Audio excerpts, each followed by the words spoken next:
The little town of Milchester took great delight in being the picture-perfect English countryside. Cozy ivy-covered homes made of hedgerow stone, where rumours spread like wildfire and the vicar's bicycle couldn't keep up. In this village, where time stood still and everyone seemed to know each other better than they did themselves, nothing changed. An attractive, slightly weathered old man on the outskirts of town. Elder Brend was all the rage on a beautiful June afternoon. Mrs. Lavinia Harrow preferred more traditional affairs, such as a tea gathering. The type who thought that fine tableware and beautiful cutlery could protect one from impolite people and even terrible secrets was her. There were white-draped tables put out on the lawn, and on each one were scone-clotted cream lemon tarts and those finger sandwiches that seemed invariably dry at these kinds of gatherings. At the garden's edge, a peacock from the adjacent estate strutted about with the arrogance that is characteristic of its kind. Among the honeysuckle trellises sat the prim and proper Miss Jane Marple, clad in powder blue. She leisurely sipped her tea, her gentle grey eyes darting from one group to another, catching half-spoken conversations and curious looks. Indeed, she refrained from listening in on private conversations. However, listening attentively, while seeming indifference, yielded far more fruitful results.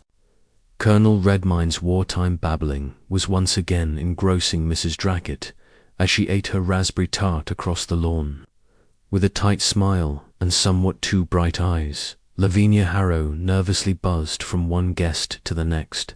Miss Marple found it intriguing that Lavinia never seemed to leave the side of a young guy with black hair, an angular jaw, and a deliberately dishevelled appearance.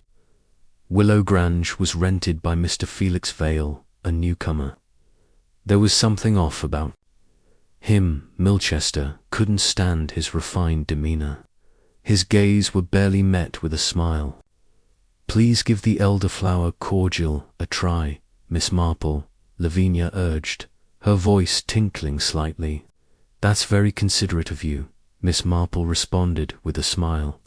"It tastes as though someone took the trouble to make it themselves." Lavinia proudly stated, "Indeed, I did," referring to the family recipe.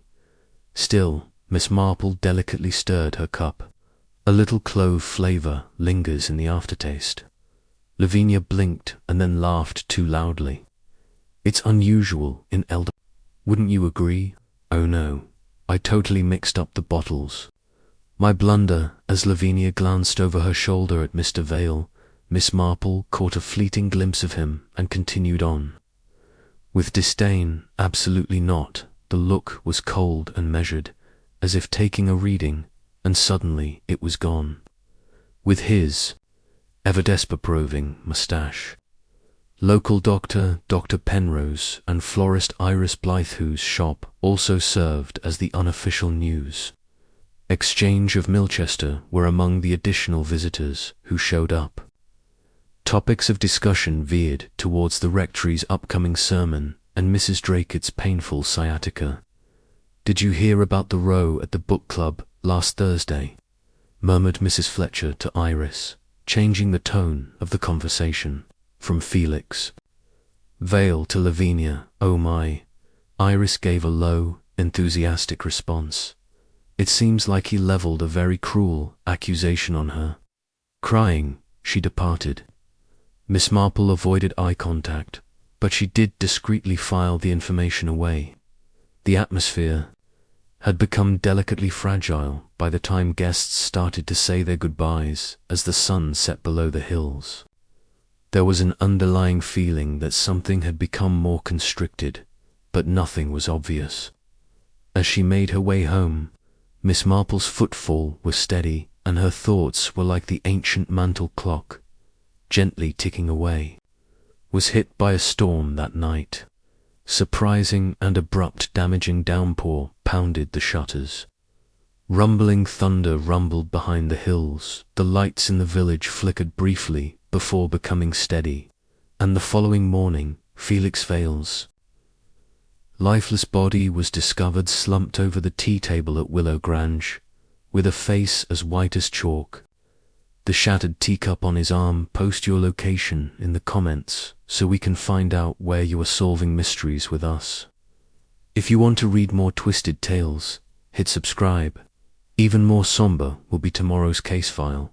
Keep your mind active. Second chapter. As Ivy climbs a collapsing wall, slowly at first, and then suddenly gripped. The news had worked its way through Milchester by midday.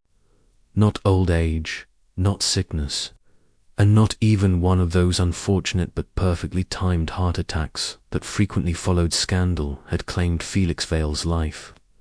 No, rumors began circulating at the post office and across store counters that something was amiss. Tea can't possibly be the reason behind a man's breakdown. Furthermore, cause was always an intriguing topic in Milchester. While standing at the counter of the Greengate Bakery, Mrs. Tilling spoke just above a rustle. Poison was present. They claim he had azure lips. Suddenly, Blue let out a gasp, a cyanide blue as Agnes Braithwaite's bun, long since forgotten. Much to Mrs. Tilling's delight, I was informed of that by Nora. The cousin of Nora works as a delivery boy for the sister of the doctor's wife. The efficiency with which death spread through such a charming community was astounding. During the victory, he mumbled, a godless business, as Reverend Palfrey stood arms crossed at the parlour window. The quick-witted wife of his husband loosened her grip on her gloves. No good ever comes of modern people playing Lord of the Manor, and what were you expecting when Lavinia Harrow persists on bringing poets and degenerates to tea? The haunting stillness pervaded the haunted manor as the maids and gardeners went about their work with the deliberate precision befitting those whose masters, rather than fury, exhibited the fragile fragility that can only be caused by sorrow or shame. Sitting in the drawing-room, Lavinia Harrow appeared as pale as the bone china displayed in her curio. Since Dr. Penrose had warned her against it, she had not yet visited Willow Grange.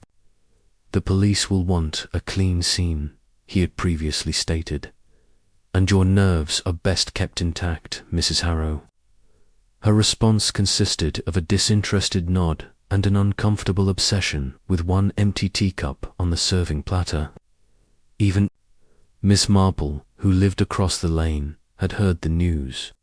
She went to her yard, clipped her roses, and walked calmly to High Street without asking or speculating. Agnes Braithwaite was in the midst of telling the scene to a disinterested Miss Gilder when she entered Gilder's, the grocer's. As if he had caught a glimpse of something in the final moments, he stood with his eyes wide open. In any case, that's what I gathered. Miss Marple picked up a jar of lemon preserve and studied it with far more curiosity than was appropriate for the subject. She whispered, "Oh no." It must have been rather unexpected, because Agnes became overjoyed while he was alone. "Oh my, that's the issue. Someone showed up at his house, but no one knows who it was. Lavinia is one theory, while Iris Blythe is another." His every move was met with her fluttering. An impish grin spread across Miss Marple's face. With a large number of potential customers, it seems like he had a lot of fans. According to the reading group, Agnes scoffed at Peepy. And I heard that Lavinia was enraged with him for accusing her of interfering with funds. Oh, Miss Marple quirked an eyebrow. I had assumed Mr. Vale had only been here for a short while. Completed her purchase and exited the building with a sense of finality, intrigued by the idea of getting under so many skins in such a short amount of time. Tack up shattered on the floor, Inspector Leach remarked. Contents mostly gone, no notes, no struggle. He stood near the hearth at Willow Grange, notebook in hand, his face pinched with the discomfort of a man who preferred stealing to murder. While studying the corpse on the recliner, Dr. Penrose emitted a gloomy no doubt what the post-mortem report will reveal still. I'd bet money that something fell into his drink. He seems unharmed. Even though he was solitary, Leach scowled. Yes, but as far as I can tell, he was quite the host, especially to a select few women. There is no evidence of forcible entrance.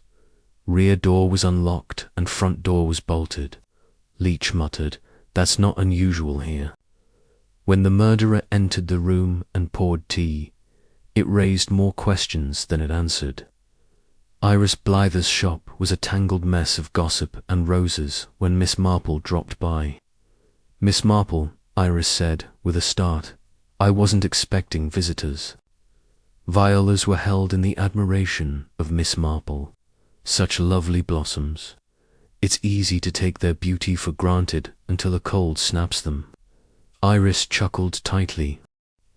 "The weather has been great, thankfully." Miss Marple's eyes remained fixed on a stained cloth that was hanging over the rear counter. "Oh, so you only serve tea to friends here, right?" Felix would come by every once in a while. He loved flowers. Now, was he with a smile, "Miss Marple, is it a coincidence that you saw him yesterday?" Iris paused. "No, I didn't," Miss Marple answered in a tone that belied its significance. The question of who had served lingered in the air that night as the village dwindled under the gentle glow of the lamps. Chapter 3. The last cup of tea and Felix's final thoughts. Milchester was not a hamlet that adapted well to disturbance, and the unnerving silence that now enveloped its cottages felt like a blanket pulled too tightly on the morning after Felix Vale's death, as mist curled through the hedgerows like breath held too long. At her breakfast table, Miss Marple meticulously spread marmalade upon toast. In the rose bush, outside, birds quarrelled. Her thoughts combed over the snippets of dialogue from the previous 2 days, like a seamstress sorting threads by colour, texture, and strength. Already, there were discrepancies, not in the few facts, but in the behaviours. People were behaving strangely, speaking either too little or too much. In towns like Milchester, one learnt that silence might be just as revealing as speech. Midway through the morning, she bundled herself in her cosiest shawl and headed to the post office. But this time, she wasn't sending letters, she was picking up a courier. At the counter, a guy with receding hairlines and an insatiable appetite for knowledge was dusting stamps when Miss Marple arrived. A smile spread across Mr. Tupp's face as he said, "No packages today, no thank you." He was quite the letter writer, wasn't he? "I was wondering if you had seen anything new from Mr. Vale lately." He Tupp laughed. "Fancy envelopes made of blue ink yesterday. More so than the majority of the time, that's always something to London." She inquired softly. The clerk gently massaged his chin. "Come to think of it, yes, just after noon he dropped off a letter, said it was urgent, didn't say to whom did he seem." "Well," Tupp hesitated, his voice trailing off as he mumbled something about how things were reaching a crescendo, regardless of its meaning.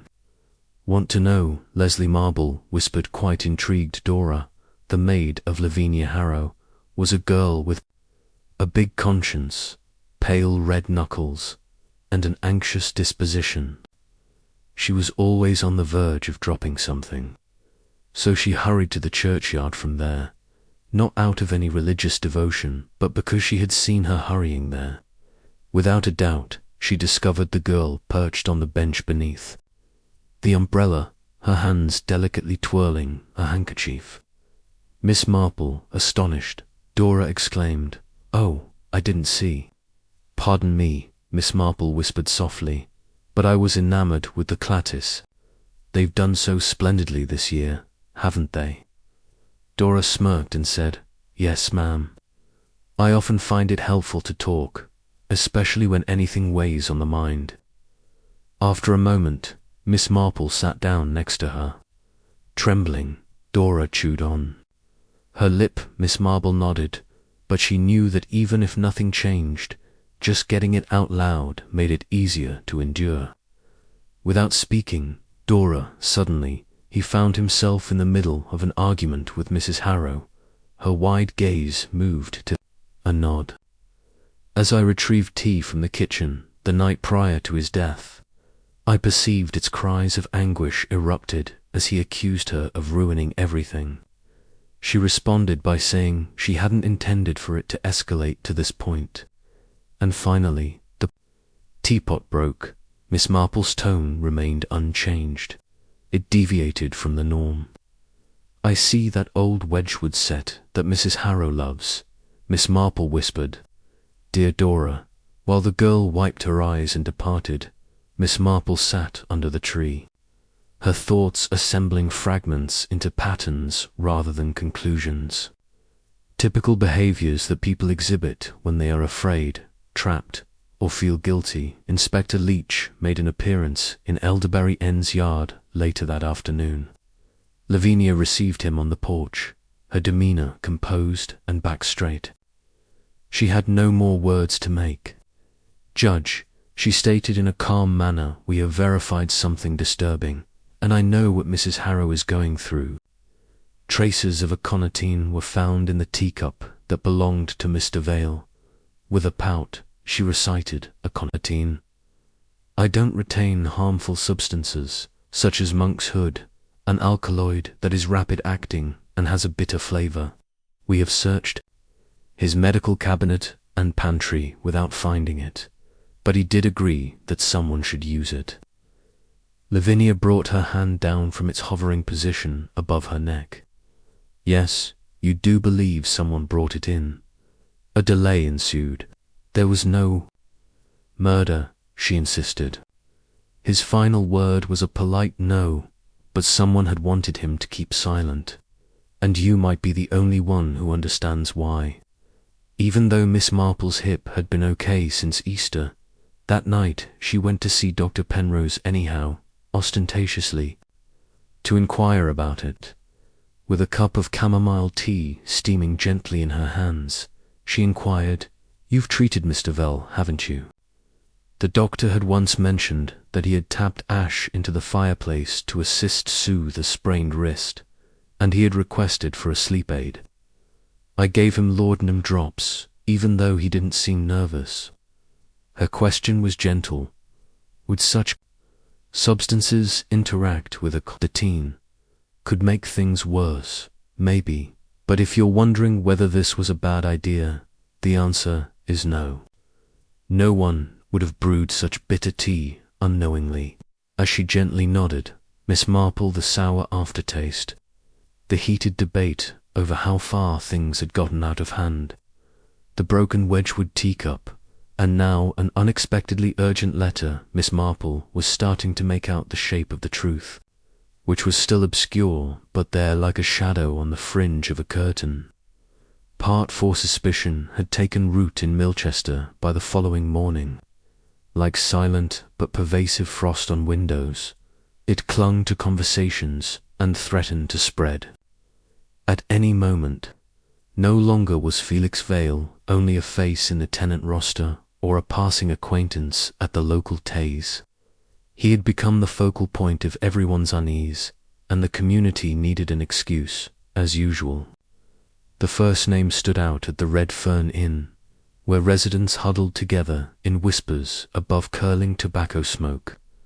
"I'm telling you, it was Iris Blythe," murmured Mr. Kemp, the fishmonger, as he caressed his pint. She visited the man's residence often, telling him lies and flattering him. She was obsessed with him. Ned Hargreaves, who was his drinking partner, rubbed his chin. "Yes, but she's not the kind to ingest poison." Overly dramatic, there would be a note smeared with ink all over the pages if she had succeeded in bringing him down. It was set like a Greek tragedy, or Mr. Kemp smiled. She can't seem to get enough of those old plays. As she nervously sorted through a shipment of tulips, Iris herself was in the flower store down the street. She had too much grip on the stems, and they snapped. As soon as Miss Marple walked in, she glanced up. "Madame Marple, I didn't come for the flowers, and now I'm worried the freezers will be late." Softly, Miss Marple remarked, after a little pause. Iris put down the scissors. "Felix, no one can stop raving about it." It was clear that Miss Marple agreed because she nodded. Iris swallowed. Her life cut short at such a young age. "It seems like they believe I was involved, doesn't it?" "I would never say that." Miss Marple was quite friendly, but I was curious, shaking her head. Iris denied seeing him on the day of his death, saying, "No, not since the tea at Elderbury End." I hadn't talked to him much since what happened at book club, but Miss Marple pushed him to accuse Lavinia of embezzling money and pretend to have proof. Lavinia disputed the accusation, but Iris was hesitant. He promised to set things right.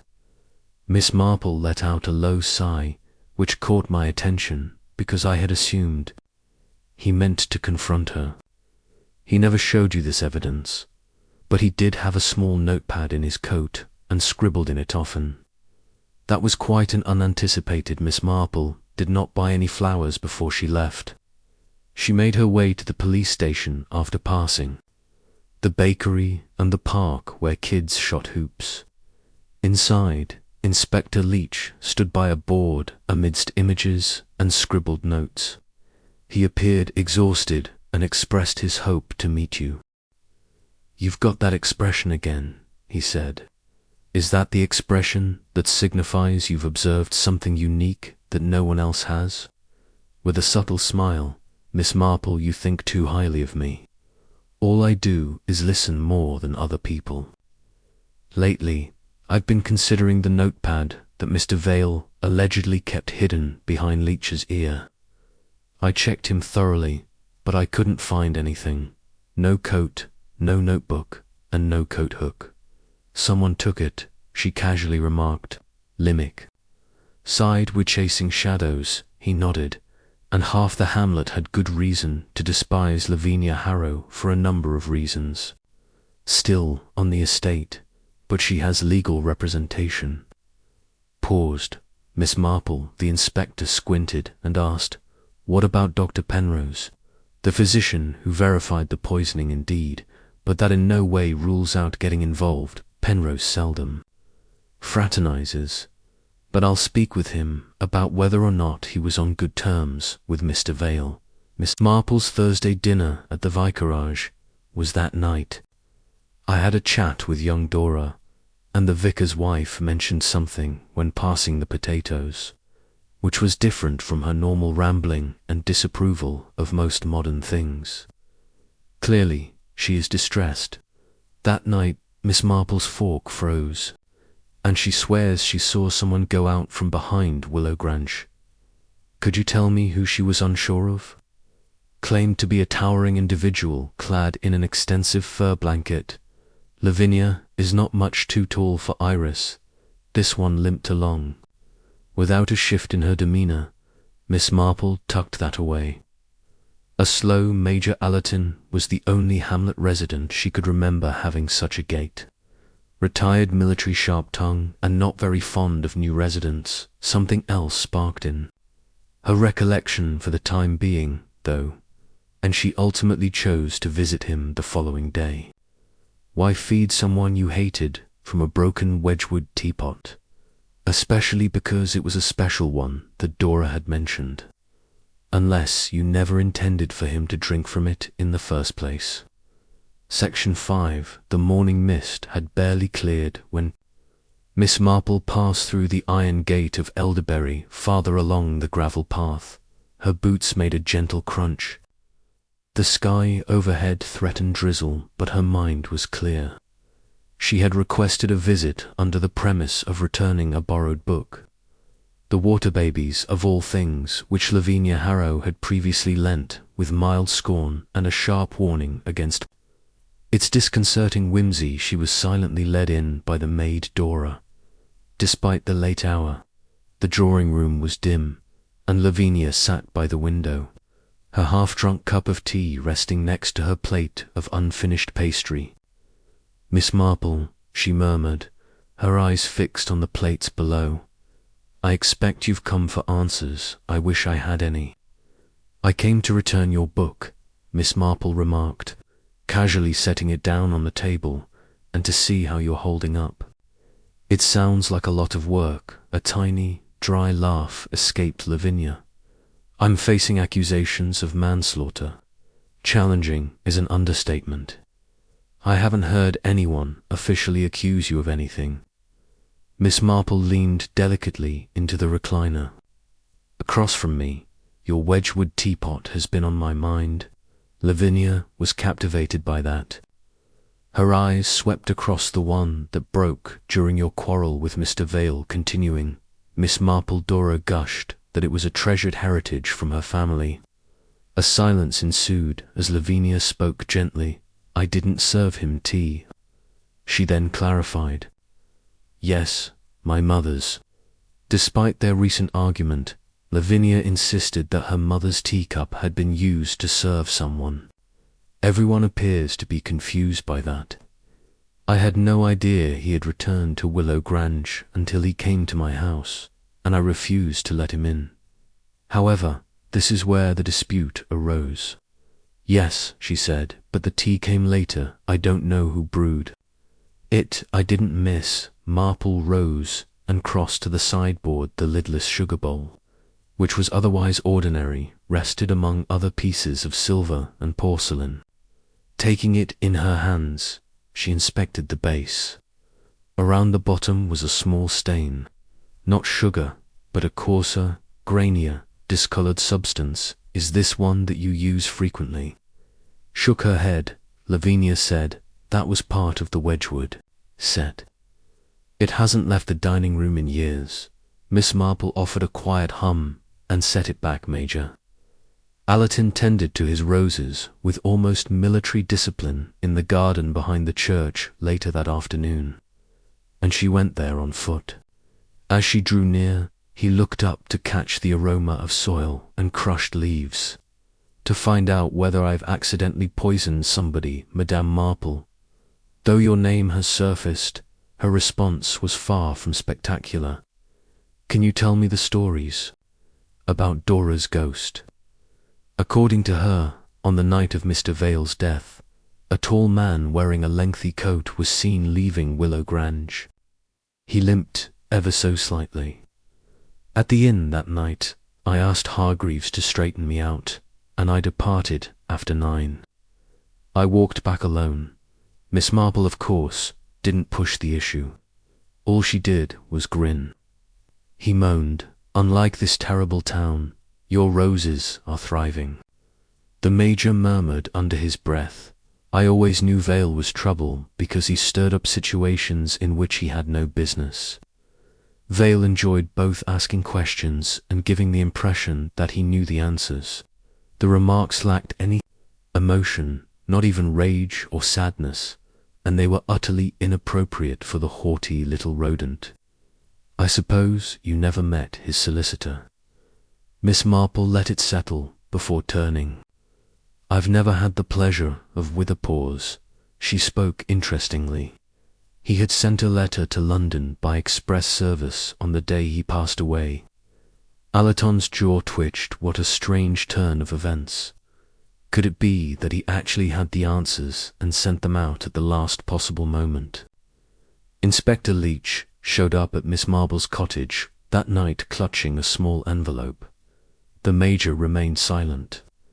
"We found this letter from Vale, sent to a Bloomsbury solicitor, that was postmarked on the same day as the murder. He delivered a duplicate of the notebook, and she accepted with narrowed eyes. The originals are still missing, but the solicitor verified receiving some transcribed pages. Their contents." Leach took out his own notepad and began making notes, largely about his suspicions regarding the disappearance of funds from local committees. One entry references Lavinia, Another one describes an unidentified limping soldier. Arching the brows of Miss Marple, he was getting close, yes, and now he's dead.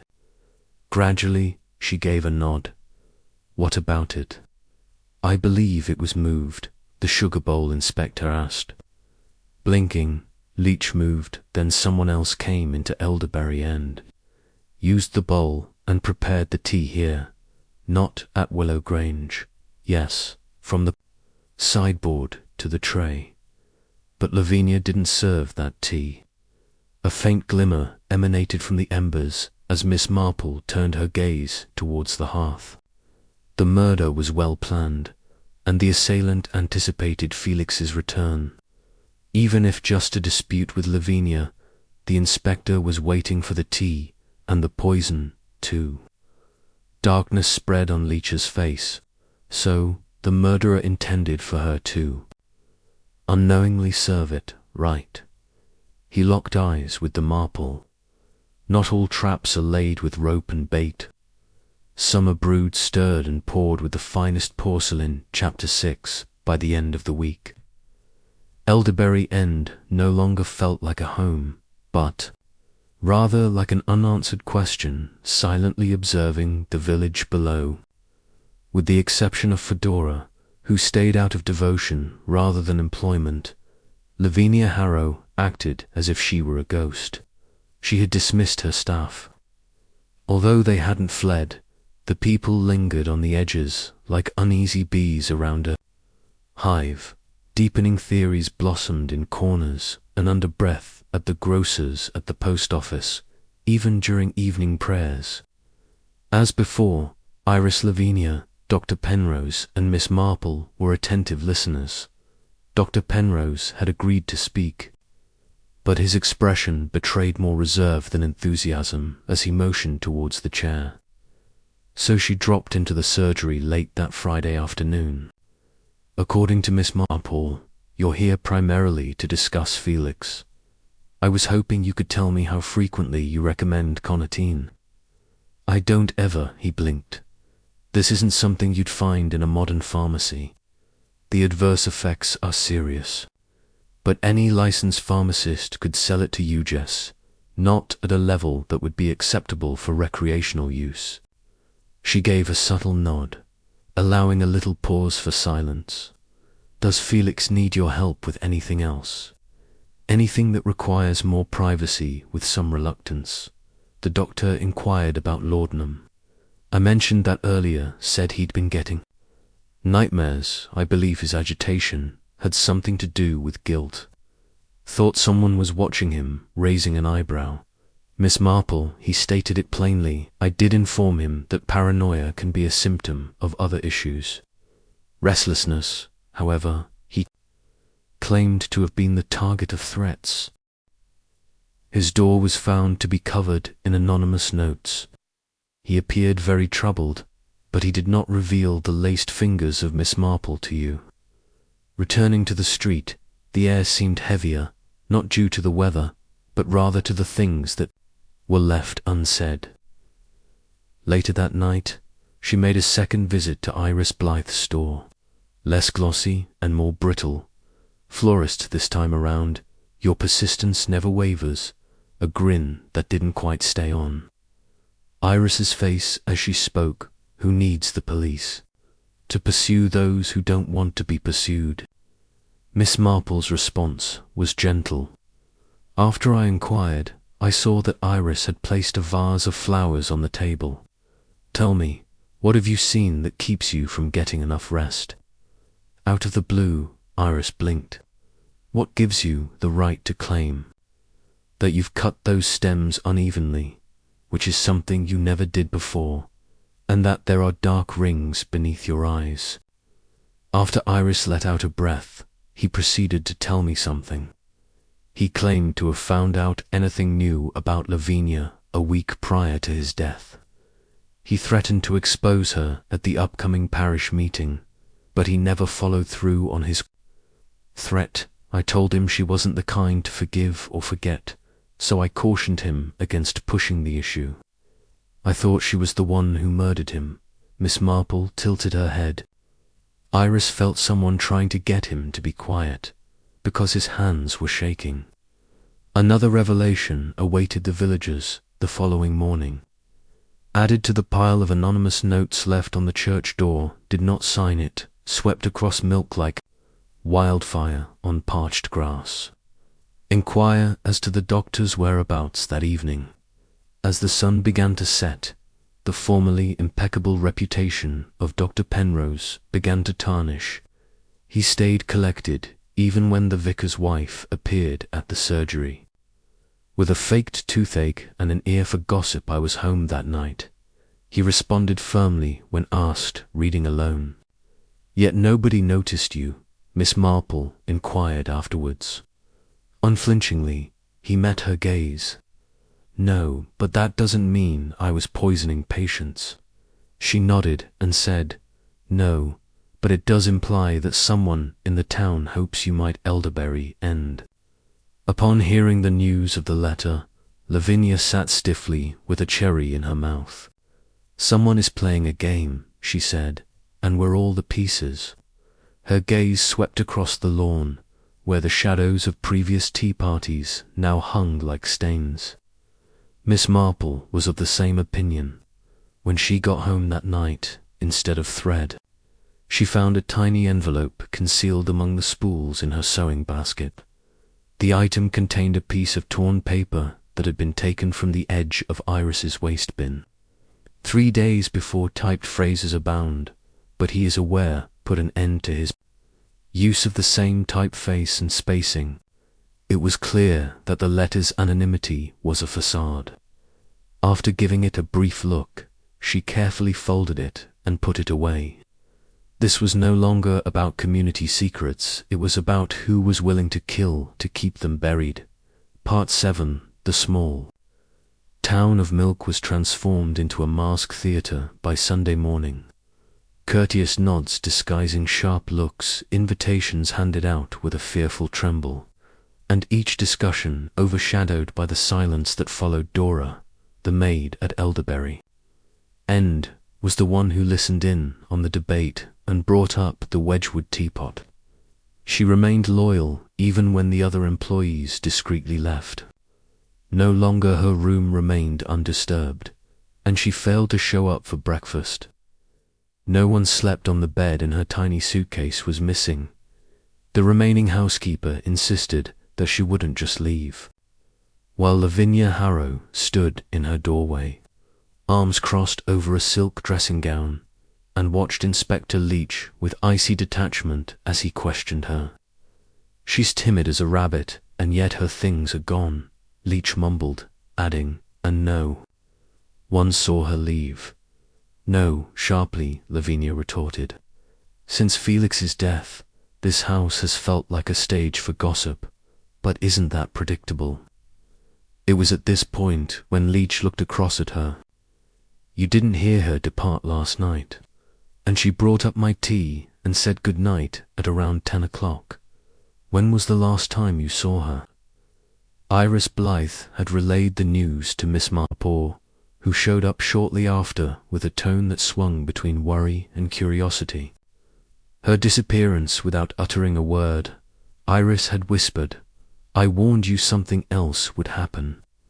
Silently, Miss Marple surveyed Elderberry End's perimeter, making mental note of the shattered flower pot on the side path, the scuffed mud near the gate, not enough for a struggle, no, but something had moved through here in a hurry, possibly in terror. Inside, she saw Lavinia seated at the drawing-room table, staring into her untouched tea. Again, never glancing up, Lavinia declared, I won't run. Not until someone scared her, Miss Marple agreed. What could scare a girl like Dora? Public humiliation or total isolation? Lavinia's gaze shifted upwards. I believe she heard more than she let on. Josh came back down from upstairs, and you think she knew something. No traces of a forced entry, but there's something else. She left her wages behind. Every one of these packaged not opened, things were altered because of that. That afternoon, Miss Marple walked home with a purpose. The jigsaw pieces had moved. Again, But this time they weren't moving aimlessly. Disappearing did not serve as an escape for Dora. Unravel, that was it. A message, typed "You're next, let it lie," was found on her side table when she entered her sitting room at the same time as the church bell rung for even singing. Quietly and perfectly alert, Miss Marple stood motionless, neither angry nor scared. She placed the note in her knitting basket and made herself a cup of tea. That evening she took it with her to the vicarage, where the vicar's wife was discussing funeral flower arrangements for Felix. "Veil tentative, given the scandal. Have you spoken to Major Aladdin?" Miss Marple gently inquired her husband's vicar. Wife blinked. "No, but it's unusual for him to have skipped service for 3 days in a row." Miss Marple went just as the sun sank behind the lofty peak, the cottage that Felix had rented. Willow Grange was deserted and barred by the constabulary. Yet she did not return home. Instead, she halted at the shed behind the house. Within, the air was heavy with dust and dirt, and the lock had broken. The walls were covered with old tools, and in one distant corner there was a small, battered chest within a heap of papers. She delicately pried it up. Inside were ripped pages from a notebook, the original one written in blue ink. Details, including one entry from 2 days prior to his death, that Felix made regarding names, figures, and the girl, Dora, has no idea whether I'll push the Lavinia folds, but the doctor is far worse than I had imagined. After closing the chest, Miss Marple slipped the sheets into her sleeve. As she stepped into the twilight, she felt a chillier wind than she had felt in days. Dora may have known too much, and Felix Vale knew that the mask had fallen just enough to let him recognize the risk. Unit 8 rain began to fall slightly past daybreak. Miss Marple was unconcerned by the rain, which was more of a persistent cold drizzle than a storm or downpour. It made the stones of Milchester sparkle and gave the air a delicate, earthy flavor. Unfortunate weather wasn't the worst thing she had witnessed. On her living room table, nestled between the pages of a poetry book, were the pages of a notebook that she had read twice, first as a detective and again as a woman who understood the subtle brutality of repressed shame. Felix Vale had been chasing the truth, and someone had discovered it. Someone who orchestrated not only his own demise, but also the seeming anarchy that ensued after its similar ribboned strokes were used to type a second anonymous letter about disappearing threads. Now was the moment to make a splash. First, she wanted to meet with Inspector Leach. As if they were only appreciating roses, he encountered her at the vicarage garden, where they conversed beneath the trellis. Saying nothing more than, "I found the original notebook," she continued. Leach arched an eyebrow. "Where in the shed?" "Behind Willow Grange, locked inside a small chest." I don't believe the killer ever suspected it was there, and Felix knew he was being watched. He suspected. Lavinia feared the doctor and mentioned I was being used, Dora claimed. Then Leach caressed his chin. "We have not yet found the girl. He hasn't mentioned, as Miss Marple, delicately secretly, she is it was at this point when Leach looked across at her. You're certain? Yes, and I believe I know where we must not, however, frighten her into remaining silent." Leach nodded slowly. "In your plan?" "A.T.," she exclaimed. "All right," he blinked. "I'll invite the people who are most worried about going back to the crime scene with the same actors, except this time the victim isn't there. I require Iris, the physician, Major Aladdin, and Lavinia to be there in the same room, observing and attentively listening to one another." When I asked Leach what he thought would happen, he folded his arms. On Thursday, Miss Marple had an afternoon meeting in her cottage garden. The rain had subsided, revealing a silver sky with a wash, and the chairs swayed in the wind. Someone would attempt to take charge of the story and end up losing control of themselves. They came one by one, with Iris Bell first, who was overly prim and beaming too hard, bringing shortbread, lemon-curd pastries, and, of course, a cup of freshly brewed tea. Dr. Penrose, who appeared angered by the summons but managed to hide his irritation behind a subtle air of amused skepticism, was next summoned. Lavinia came next, her face pale but composed. Last but not least, Major Allerton, his coat moist at the edges, leaning on his cane. Miss Marple herself brought the tea. "Milk?" she asked in a charming way. "Just a dash," said Lavinia. "No sugar," Penrose whispered. The Major mumbled, "Two, please," as Iris grinned, despite the fact that she hardly touched the cup after black. While they sipped, a palpable stillness descended. After that, Miss Marple's voice became irreverent. "I do find it interesting that Mr. Vale's final tea was served from a set no longer in use. I wonder who knew it still sat on the sideboard." Although Lavinia's palm quivered ever so slightly, she remained silent. Iris became Miss Marple's focus. "Willow Grange was a fixture in your life. He wouldn't let anyone touch his notebook," she said, "but I saw him write in it.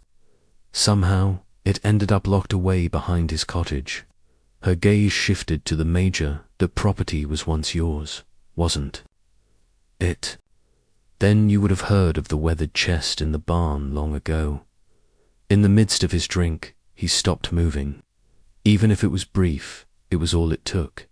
He mumbled, "Coincidence?" With a subtle smile, "Miss Marple and Dr. Penrose," she remarked. "With grace, you did not disclose that Mr. Vale also questioned your management of the medical moneys from the Harrow Trust when he came to you regarding Lordham. Apparently, he thought you were engaging in fraudulent overcharging and wrote a—" Hush fell, Penrose stiffening. Felix's notes were detailed.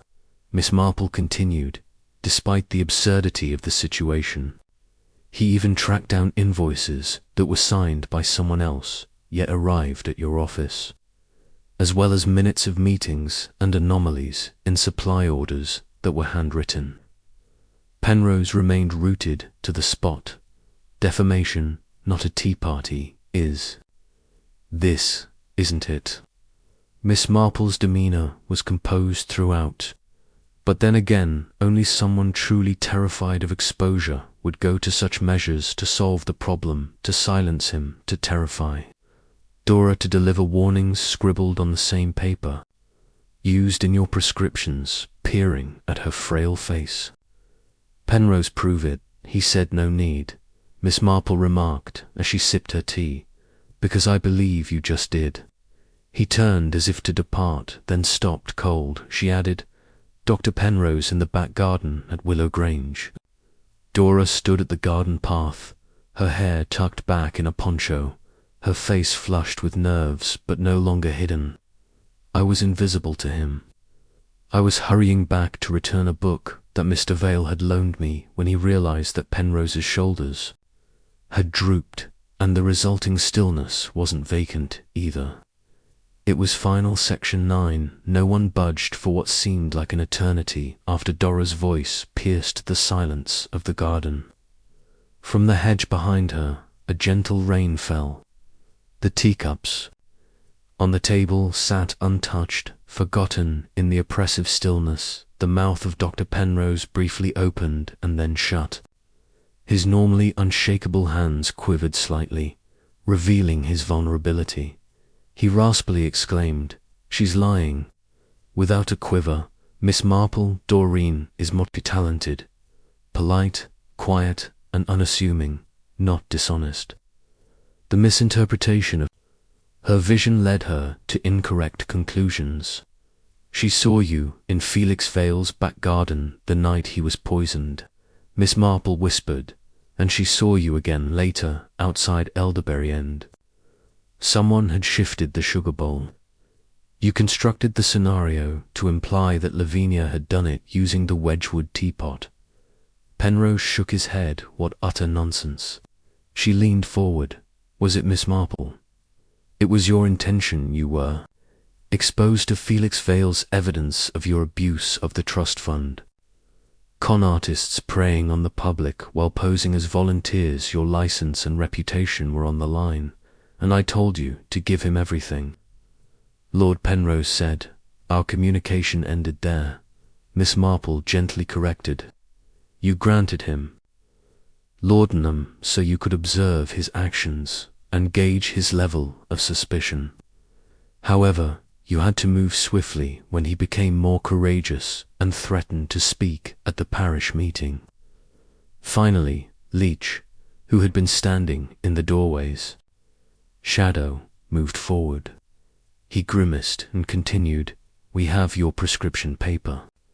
Very much like the material that Miss Marple discovered in Iris's trash can and the anonymous letters that were mailed to me, same brand, same model, and ribbon-style handwritten warning. Wrapped in the wrapping was a rusted aspirin bottle. In the case of Dora's late-night assistance to Lavinia, one anxiety gripped Dr. Penrose as he shades cast by your structure. No, Miss Marple's voice, she said, was steady and composed.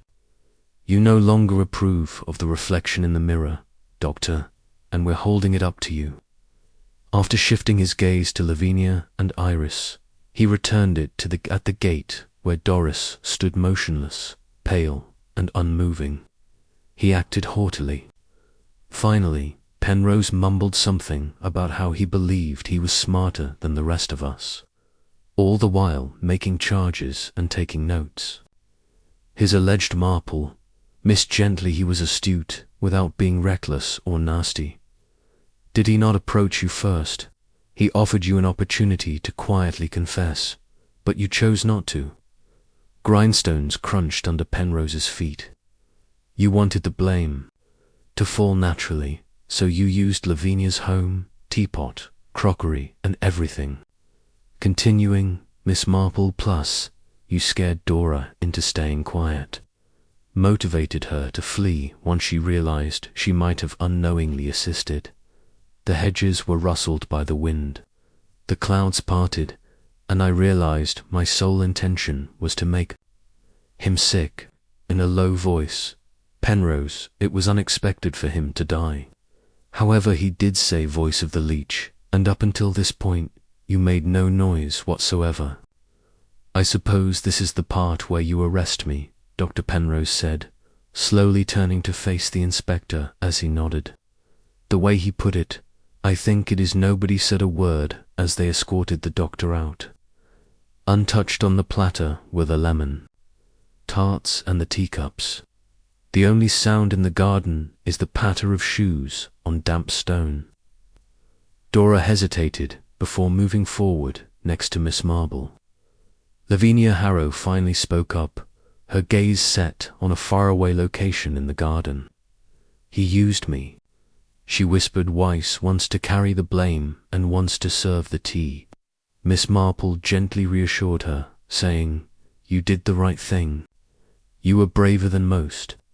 Miss Marple gave her a sympathetic look. But you didn't serve the tea. No, Lavinia said, but I would have instead. It was very close. With nothing to say, Miss Marple instead shifted her attention to the tray and started to gather the cups one by one. The settling silence was broken only by the gentle clink of porcelain. Soaked and served was the truth. After this, the accounting began. Lessons from B to 10. The weather the next day was sunny and breezy. A new kind of silence descended upon Milk as the rain-streaked sky shimmered with the brightness of early fall. This silence was the calm that follows revelation, not peace. In her parlour, Miss Marple sat by the fire with a delicate teacup held in her hand. Inspector Leach sat across from her, his notebook closed and his forehead furrowed more in study than worry. I'll admit, he murmured, you caught the shape of it long before I did. With a subtle smile, Miss Marple, Inspector, not by shape ends alone, it's how quilts are stitched. What counts is not what shows, but what holds it all together. Leach reclined. Please, explain it to me. She agreed with every word. Premeditation and planning preceded Felix Vale's murder, which was not an act of passion. Someone understood his habits, his temperament, and his threats, in contrast to the majority of the villagers. Dr. Penrose anticipated everything. The Harrow Trust Fund was the target of Felix's investigation into possible financial misdeeds. He thought Lavinia was wasting money, but what he found was far worse. The doctor had been siphoning money for years under the guise of equipment and medical outreach. Leach tapped the arm of his chair.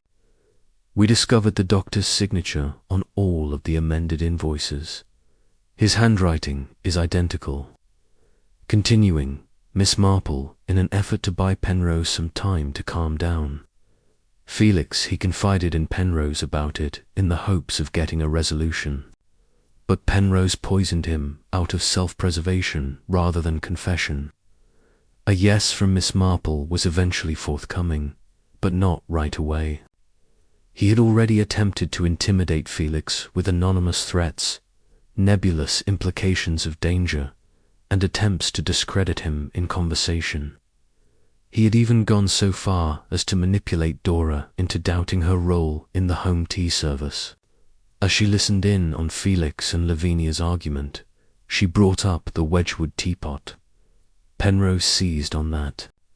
Used the same teapot for the poison tea, Leach murmured, nodding to give the impression that Lavinia served it. Yes, the doctor retrieved it, brewed the tea using the same sugar bowl, and put everything back on the tray before exiting. Extremely meticulous, he thought.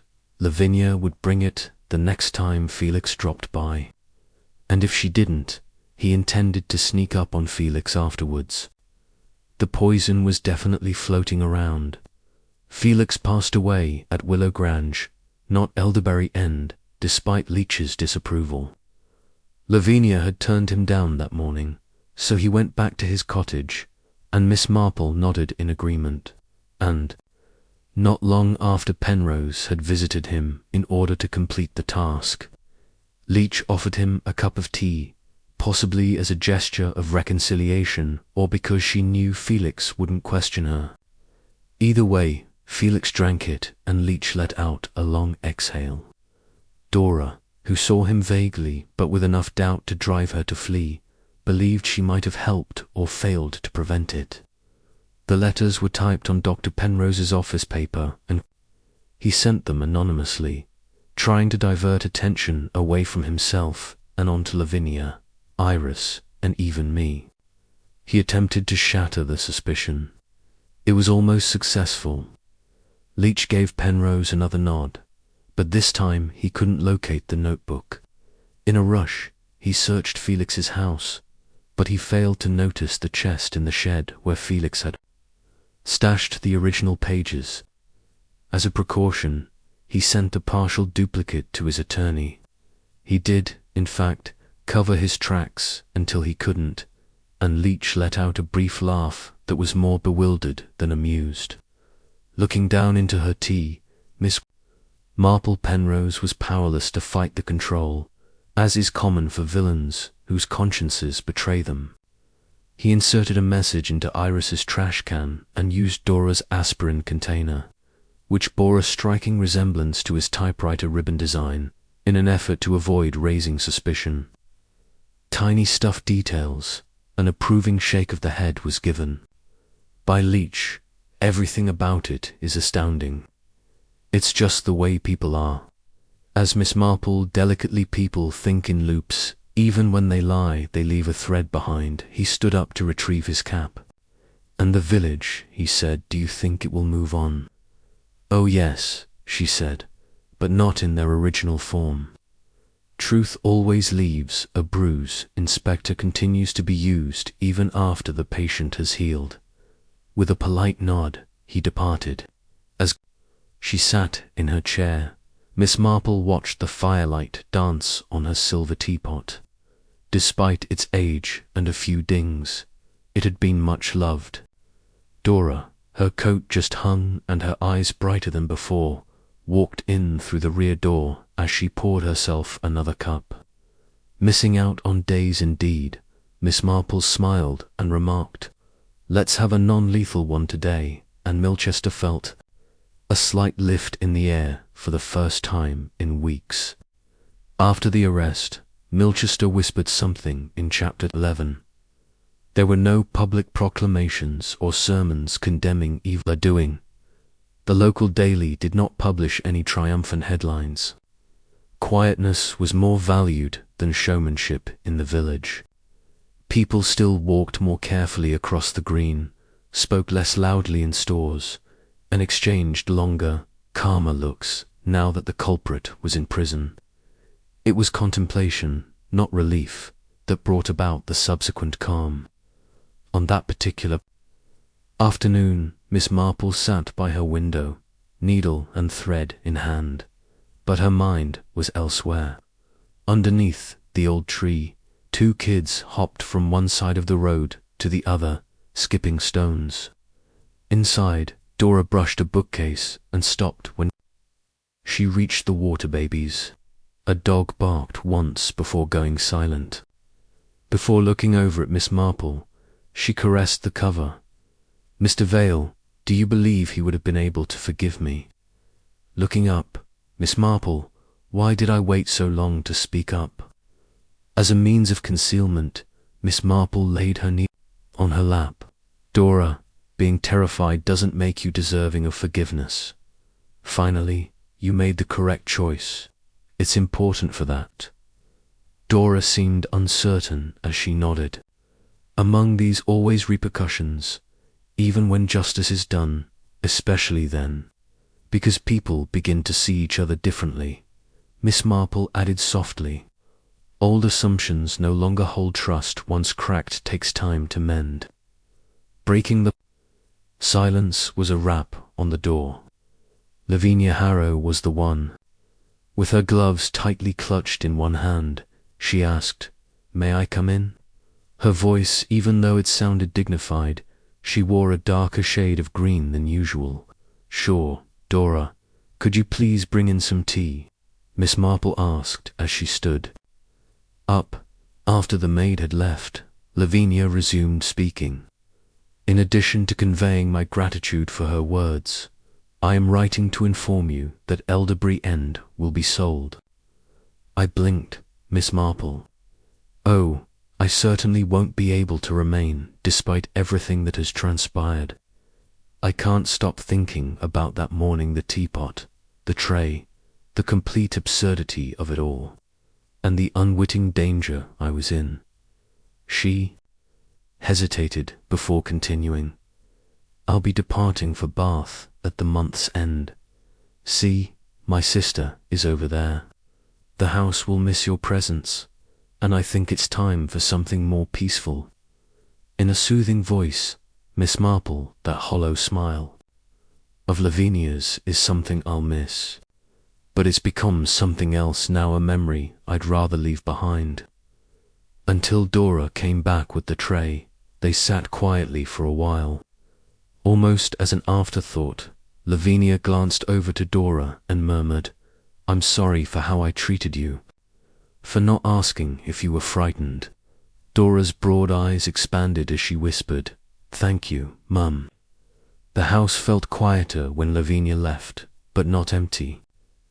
Evensong in the village church was that evening's event for Miss Marple.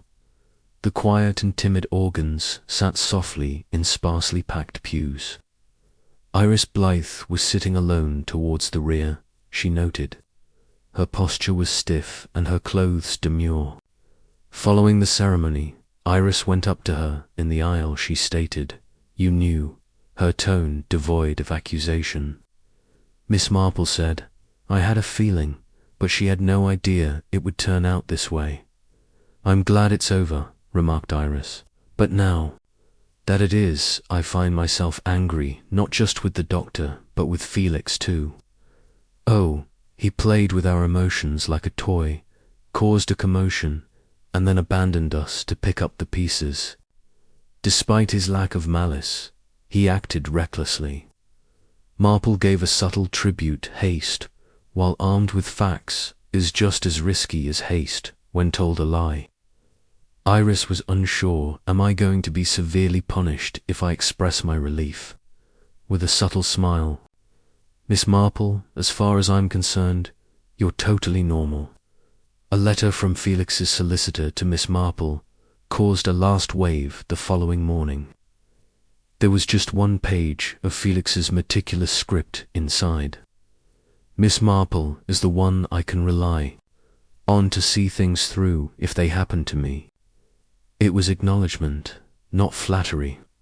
She set the letter in a container next to others. The names and secrets solved in old notes have long since faded. They had all made their imprint.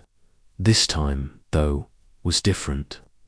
Despite her success in discovering the truth, Miss Marple was aware that it would not be possible to undo the damage that had already been done. After a man's death, a girl fled. Long before the handcuffs came on, a doctor had already destroyed himself, and the town of Willow Greyange would never be the same again because of the guy with the notebook. Justice had been delivered, but the effects remained like the faint, bitter, and indelible aroma of an empty teacup. Unit 12, Miss Marple's cottage, received a big envelope 3 days following Dr. Penrose's arrest. Carefully delivered by hand, it bears the crisp official seal of the county constabulary. A typed report was found within, medically sound, unadorned, an indisputable dear recipient's name. The toxicology report indicated that the cause of death was a cananotine overdose that was taken orally. Trace amounts of residue were found in an old sugar bowl and a porcelain teacup made by Wedgwood. Research conducted after the fact, an unidentified chemical linked to a substance on Dr. Arthur Penrose's clinic inventory list of controlled substances. Forensic matching to typewriter and office paper stock used exclusively at Dr. Penrose's surgery proved the authenticity of anonymous typed letters and associated handwritten notes found at the subject's apartment. Domestic worker Dora Clark was an eyewitness who identified Dr. Penrose as being there at the murder scene on the evening in question. Results: verifiable evidence. Formal processing of charges is required. Several times Miss Marple read it. She tucked the document away in a drawer after folding it, not because she had any doubts about the result, but because official documents are not always necessary to be read again. As she entered her garden, she could feel the wind rustling.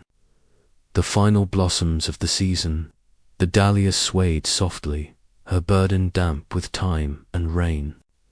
Dora showed up, holding a watering can. Is everything out of the way now? Miss Marple nodded. Quite. The villagers seem to have been holding their breath, and now no one knows when to let out a breath. As Dora stared towards the gate, they will. According to what Miss Marple said over time, she got yet another letter the following day. This one handwritten, beautiful cursive, softly lavender scented, that belonged to Lavinia Harrow. Valuable Miss Marple, sales of Elderberry End are now complete. In 2 weeks, the new owners will be here, but I will be gone before they do. Please take care of the roses. I'm sorry I couldn't bring myself to say goodbye in person, but you've seen things I refused to and have protected my reputation when it could have been so easily ruined. Warm regards, Lavinia. Even after receiving clearance, Miss Marple knew Lavinia would not remain, so she folded the letter and placed it next to the first. When someone has always been afraid of looking weak, their reputation becomes too fragile to withstand a scandal. Inspector Leach and Miss Marple enjoyed a peaceful dinner together that night at the inn. It was business as usual in the bar. Soft murmurs of metal, crackling fire, and breaking glass, she really left. Leech, why are you biting me? Yesterday, according to Miss Marple, Dora helped pack a carriage in the morning. She was unjustly punished. There wasn't much she could have done to prevent it. No, Miss Marple acknowledged, but she also didn't listen when someone tried to warn her. She felt guilt couldn't reach her doorstep merely because the front lawn was well kept. A little more wary, maybe wiser, Leech sighed, and the town will carry on. From behind his glass, he peered at her. She beamed as she thought about you, another enigma concealed within your extraordinary mind. Each response generates a distinct hush. Excuse me, Inspector, but I believe this one is finished. The postmistress later that week verified that Felix Vale's solicitor had received and read his final letter, the one he had hurriedly sent the morning before he passed away. The letter contained personal remarks expressing his regret over relocating to Milchester, and also included his suspicions regarding the trust fund. They don't trust outsiders, he stated, and perhaps they are right not to. The lawyer sent Miss Marple one last line. If anything happens to me, they'll say it was an accident, but if she's there, she'll know better. She took it with her when she left her parlour and went back to the garden, where the scent of rotting leaves and summer's end had permeated the air. Police had found the killer. Someone had been found guilty. The deceit has been revealed, yet the light that truth sheds cannot dispel the darkness that it causes, despite its endearing qualities. Milchester would never again be the sleepy little hamlet where lawn chatter and lemon tarts were the sole topics of afternoon tea. Section 13. The days grew shorter after Lavinia went autumn took root in Milchester, with chilly fingers painting the hedgerows gold and red, traversing the trails that connected the cottages. The sound of falling leaves crunched beneath foot, as the faraway chopping of wood reverberated softly past the perimeter of the yard. Now that the sun had set and the windows were dark, Willow Grange stood deserted. No one had inquired about the to-let sign, which rested against the gatepost with letters that were already beginning to weather. No traces of absence have been seen at Elderberry End either. Unattended rose beds with partially closed shutters, as if a gardener had completely forgotten to come back. A wheelbarrow, half filled with dirt, stood by the garden shed. Underneath the veneer of courteous civility, however, life in Milchester continued as usual. Back at the church, the vicar, in his typical sermons, he focuses less on condemning sin and more on encouraging community and perseverance. A knitting circle was revived by Mrs. Tilling. The inn at the Red Fern went back to its pleasant, name-free hum of cider darts and tales. Breakfast on the terrace, letters answered in violet ink, and an hour spent pruning shears in hand. These were the routines that Miss Marple had returned to, but the silence had grown. Like the rest of the villagers, she sensed a change in the village's very essence. No letter was attached to the package, but the label showed the familiar looping signature of FV, so Dora brought it in one afternoon. Inside was a tin of loose leaf Darjeeling tea. No return address, she added, setting it on the table. Miss Marple carefully unwrapped it. She grinned gently before he passed away. He posted it online. He probably meant it as a gift, an apology for being too direct, or a sign of respect for the woman who had witnessed more than she let on during their first encounter. Miss Marple rose, put her kettle on to boil, and when it was done, she brought her mug outside to sit on the trellis, where the last remaining marigolds fluttered in the wind. Dora quickly followed after, bringing with her 2 pieces of seed cake and her personal tea. As they sipped their drinks in silence, I dreamed about him and the completeness of their wordless harmony. Dora mentioned that all of a sudden Felix was sitting at the desk, looking out the window instead of actually writing. Miss Marple gave him a gentle glance. He must have been so proud to finally have someone believe what he saw when he waited for the world to see him. Dora whispered softly about the conclusion. He wasn't flawless, but telling the truth was sufficient, and Miss Marple nodded. The following morning, the first frost covered the rooftops with a sugary dust. Scuffed boots from children made their way down the church path, and the faint echo of laughing could be heard once more. Presenting delicately wrapped pressed flowers, Iris Blythe started doing business at the market. Decorative flourishes that quietly proclaim something still grows here. The still prickly Major Allerton resumed his rounds on the golf course.